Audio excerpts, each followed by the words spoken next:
ஆனா ஒரே குடும்பத்துல அப்பா அனுபவிச்சிருக்காரு, ம். அதுக்கப்புறம் மகன் அனுபவிக்கிறான், அதுக்கப்புறம் அவரோட பையனும் அனுபவிக்கிறாங்க. இது எப்படி நியாயமானதா இருக்கும்னு கேக்குறாங்க. சந்திரசூட்னு ஒருத்தர் ஜட்ஜா இருக்கிறாருல, தனஞ்சய சந்திரசூட் இருக்கிறாருல, சாதகமா சில தீர்ப்பு எல்லாம் கொடுத்திருக்கிறாரு. Okay, welcome, good. உங்க அப்பா யாரு, அவங்க தாத்தா யாரு, அவங்க மூதாதையர்கள் யாரு, கட்சுன்னு ஒருத்தர் இருந்தாரு, அவங்க தாத்தா யாரு, அவங்க பாட்டனார் யாரு, இப்படி கண்ணு முன்னாடி ஒரு குரூப் குடும்பம் குடும்பமா ஒரே இடத்துல உட்கார்ந்து கும்மி அடிக்கிறான்.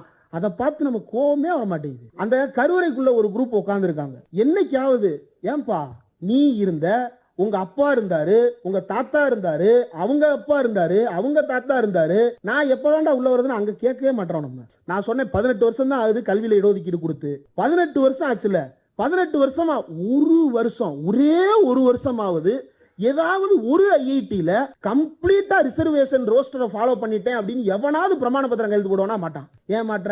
நீ அப்ப 18 வருஷத்துல ஒரு வருஷம் கூட உருப்படியா கொடுக்கல, அதுக்குள்ள